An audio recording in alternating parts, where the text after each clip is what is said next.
Si tu souffres ou tu as souffert de dépression ou d'anxiété, il y a de grandes chances que tu aies développé un problème pour retrouver tes plaisirs. Heureusement, il y a une solution à ce problème qu'on va voir ensemble. D'ailleurs, moi c'est Arthur, je fais un post par jour pour t'aider à mieux comprendre tes émotions. Si ça te chauffe, abonne-toi. La première chose qu'il faut que tu saches, c'est que éprouver des plaisirs, c'est une compétence. Donc si tu ne le pratiques pas pendant un long moment, tu finis par oublier comment le faire. Donc dans ce cas-là, tu vas simplement oublier comment t'engager dans les activités qui te font éprouver des plaisirs de façon régulière. Donc il y a deux obstacles devant toi, un naturel et un artificiel qui t'empêchent de remettre en place cette compétence. La première barrière naturelle, c'est ce que j'appelle le cap de l'amusement. Donc comme tu peux le voir sur ce graphe du Danko, quand tu commences une activité, peu importe laquelle, tu vas d'abord ressentir une quantité croissante de pénibilité, voire de souffrance, qui va devenir de plus en plus intense avant de franchir ce qu'on appelle le cap de l'amusement. Où d'un coup, la pénibilité de l'activité disparaît et elle devient plaisante. Et franchement, tu serais surpris pour quelle activité tu pourrais ressentir du plaisir. Par exemple, moi j'ai fait des études d'ingénieur et c'est exactement ce qui m'est arrivé avec le codage informatique. Au début, on m'a forcé à faire ça pour des projets scolaires, mais maintenant, j'adore ça.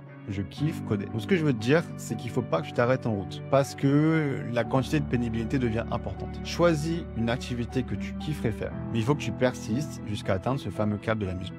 La deuxième chose, c'est qu'il faut que ton corps soit dans un état sain pour que tu puisses éprouver des plaisirs. Donc déjà, tous les poisons comme l'alcool et la drogue vont t'empêcher d'éprouver des plaisirs de façon naturelle. Mais en 2023, ce qui va impacter le plus tes plaisirs, c'est le drainage de ta dopamine avec ton téléphone. J'ai déjà fait une vidéo entière dessus pour t'expliquer comment, donc va la voir. Et voilà. Donc utilise ces deux clés pour te relancer dans tes plaisirs. Donc discipline-toi 1 heure par jour pour éprouver des plaisirs autres qu'avec ton téléphone.